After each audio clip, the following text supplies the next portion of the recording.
Hi hello welcome to news site Telugu channel. This is Paritala Murthy. Salaar ceasefire ఈ సినిమా ఎలా ఉంది ఏంటనేది డైరెక్ట్ గా మాట్లాడేసుకున్నాం. పాన్ ఇండియా రేంజ్ లో కేజీఎఫ్ అనేది హిట్ అయిన తర్వాత ఆల్మోస్ట్ కొంచెం అదే ఫ్లేవర్ తో ఆ యాక్షన్ డ్రామాతోనే సో వచ్చింది సలార్ అనే సినిమా. డైరెక్టర్ ప్రశాంత్ నీల్ మరి ప్రభాస్ తో హిట్ కొట్టాడా లేదా, ఆ రేంజ్ లో అంటే పాన్ ఇండియా రేంజ్ లో రిలీజ్ అయింది. మరి అంతగానో సినిమా హిట్ అయిందా లేదా అనేది మనం ఒక్కసారి చూస్తే ఫస్ట్ మన కథ పైన చెప్పే ప్రయత్నం చేస్తాం మీకు.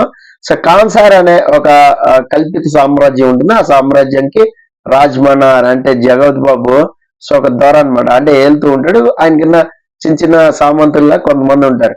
తన కొడుకు అయిన అంటే సెకండ్ భార్య వైఫ్ అయిన వరదరాజ్ మన్నార్ ని అంటే పృథ్వీరాజ్ని వారసుడుగా చూడాలని ఆయన కోరిక.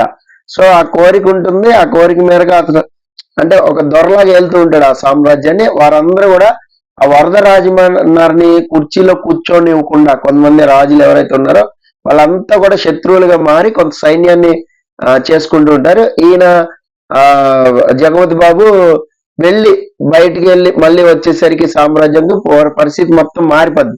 కొన్నాళ్ళు కాన్సర్ని విడిచి వెళ్ళిపోతాడు.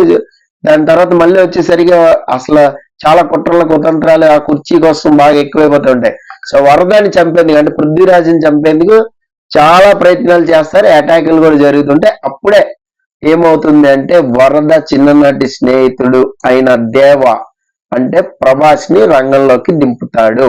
ఎక్కడో మారుమూల తల్లిని తీసుకుని అక్కడక్కడ బతుకుతూ వెళ్ళిపోతూ ఉన్న సదేవ ఒక్కసారిగా మిత్రుడి కోసం వస్తాడనమాట. పోరాటంలోకి దిగుతాడు, కాన్సార్లోకి అడిగిపెట్టాడు.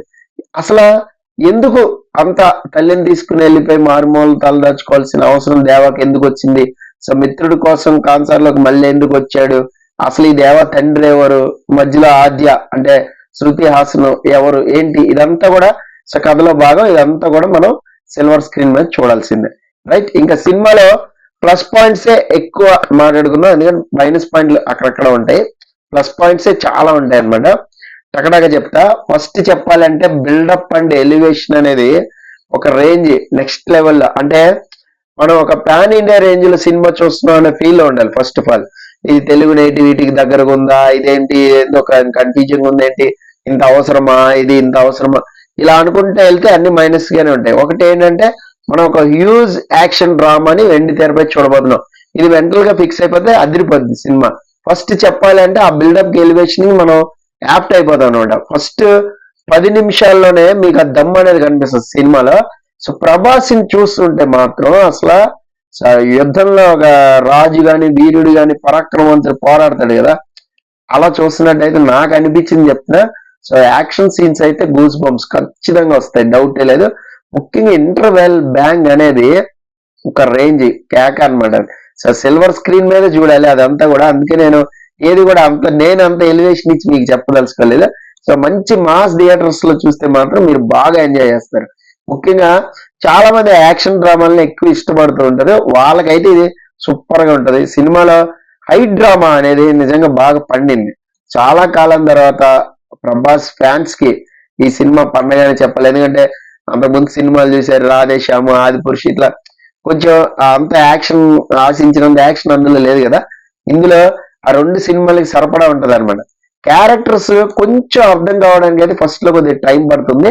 సో మీరు ఒక్కసారిగా ఈ కాన్సార్ కల్పిత సామ్రాజ్యంలోకి మీరు కూడా వెళ్ళిపోయారు అనుకో, క్యారెక్టర్లు అన్ని కూడా మీకు బ్రెయిన్ లోకి వెళ్ళిపోతూ ఉంటాయి. అంటే మీరు వాళ్ళని యాప్ చేసుకుంటూ ఉంటారు ఒక్కొక్కరిని, అప్పుడే అర్థం చేసుకోవడం తేలిక అనేది అవుతుంది.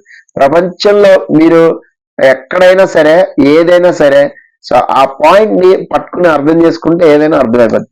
సెకండ్ హాఫ్ అయితే కొంచెం గజిబిజిగా ఉంటుంది, కొంచెం అక్కడక్కడ సీన్స్ మాత్రమే ఉంటాయి. అది కొంచెం మీరు ఇగ్నోర్ చేసేయండి. తర్వాత మళ్ళీ 30 నిమిషాలకి అయితే లైన్ లోకి వచ్చేస్తాడు. ఫ్రెండ్షిప్, పవర్, రివెంజ్, దీని చుట్టే కథ అనేది నడుస్తుంది అబ్బా. అయితే నాకు నచ్చిన పాయింట్ ఏంటి అంటే ఈ ఫ్రెండ్షిప్ ని చూపిస్తూనే 1000 years బ్యాక్ హిస్టరీతో కనెక్ట్ చేసిన పాయింట్ అనేది నాకైతే బాగా కనెక్ట్ అయ్యి బాగా నచ్చింది. అది ఇంట్రెస్టింగ్ గా అనిపించింది. అలాగే ప్రభాస్, పృథ్వీరాజ్ క్యారెక్టర్స్ చాలా అంటే చాలా బాగా డిజైన్ చేసుకున్నారు. వాళ్ళ బాడీ లాంగ్వేజ్ కానీ వాళ్ళ డైలాగ్ డెలివరీ కానీ చాలా అంటే చాలా బాగుంది. క్యారెక్టర్ లో లీనమైపోయాడు పృథ్వీరాజ్ అయితే అసలు మామూలుగా కాదు. మీరు బాగా లవ్ లో పడిపోతారు అనమాట. ఇక ప్రభాస్ గురించి ఎంత పొగిడినా కూడా తక్కువే. సో బ్యాక్గ్రౌండ్ మ్యూజిక్ అయితే నెక్స్ట్ లెవెల్లో ఉంటుంది. ప్రశాంత్ నీల్ డైరెక్షన్ గురించి మనం ప్రత్యేకంగా చెప్పక్కర్లేదు, చించి ఆరేసాడు. సో మంచి మంచి మంచి షార్ట్స్ అనేవి మీకు కనబడతాయి. ఇలాంటి సినిమాలు తీయడం నాకు చాలా ఈజీ, అలా తీసేస్తా అన్నట్టుగా చూపించాడు అనమాట. ముఖ్యంగా హై యాక్షన్ సీన్స్, ట్విస్ట్ తీసేస్తుంది, డౌట్ లేదు.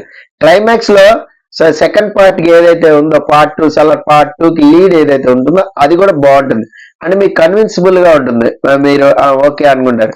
సో అలాగే ఇక్కడ టెక్నికల్ గా వాల్యూస్ కానీ ప్రొడక్షన్ వాల్యూస్ కానీ మనం చెప్పుకోకర్లా హై రేంజ్ లోనే ఉన్నాయి. సో మిగతా క్యారెక్టర్స్ ఎవరైతే ఉన్నారో వాళ్ళు కూడా, సో బాబీ సినిమా క్యారెక్టర్ కానీ, శృతి హాసన్ కానీ, ఈశ్వరీరావు, ఇట్లా మెయిన్ క్యారెక్టర్స్ ఏవైతే ఉన్నాయో వాళ్ళు కూడా బ్రహ్మాండంగా చేశారు. కరెక్ట్ గా చెప్పాలి అంటే ఎమోషన్స్, డ్రామా అనేది సినిమాని నిలబెట్టింది.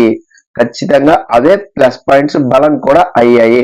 అది ఏమాత్రం కొంచెం అటు ఇటు అయినా మెడ్చుకొట్టేదేమో కానీ సో బ్రహ్మాండంగా అదే నిలబెట్టింది. ఇక మైనస్ పాయింట్ చెప్పాలి అంటే ఒకటి రెండే చెప్పుకోవాలి. ఏంటంటే సెకండ్ హాఫ్ లో కొన్ని సీన్స్ అక్కడక్కడ కొంచెం కన్ఫ్యూజింగ్ గా అనేది అనిపిస్తాయి. అలాగే కొంచెం స్లోగా సాగుతుందా అన్నట్టు, అంటే మెల్లమెల్లగా కొంచెం వెయిట్ చేస్తూ ఉంటారు, ఎప్పుడు యాక్షన్ సీన్, ఎప్పుడు అది వస్తుంది ఇది వస్తుంది అని కొంచెం అక్కడ కొంచెం ఫ్యాన్స్ కాస్త వెయిట్ చేయాల్సి ఉంటుంది అంతే, అంతకుమించి మైనస్ అని చెప్పలేము. ఇక cinema high technical and intensity ఉన్న సినిమా. సో ఎక్కువ వైలెన్స్ అనేది ఉంది, చాలా మోతాదికి మించే ఉంది వైలెన్స్ అనేది. సో కొంచెం యాక్షన్ సినిమాలు విపరీతంగా నచ్చే వాళ్ళకైతే అది కనెక్ట్ అయిపోతుంది. సో అందులో డౌట్ లేదు. ప్రభాస్ యాక్టింగ్ కి కానీ అలాగే కటౌట్ కి కానీ మీరు ఫిదా అయిపోవాల్సిందే, సమస్య లేదనమాట. ప్రేమించేస్తారు డార్లింగ్ ని, అలా ఉంటుంది. సో వీకెండ్ ఖచ్చితంగా సినిమాని ఎంచుకుని చూడండి, డిసప్పాయింట్ అయితే ఎవరు. సో మరీ అంత తలనొప్పి ఐరన్ రాడ్ జెండు బోన్ సినిమాలు అయితే కాదు. బాగుంది సినిమా, నాకైతే నచ్చింది పర్సనల్ గా. సో మరి మీకేం అనిపించింది అనేది కామెంట్ బాక్స్ లో కామెంట్ చేయండి. సో అలాగే నెక్స్ట్ సినిమా రివ్యూ కూడా చెప్తాను. So news 8 Telugu channel subscribe చేసుకోండి please. This is Paritala Murthy signing off. Bye by.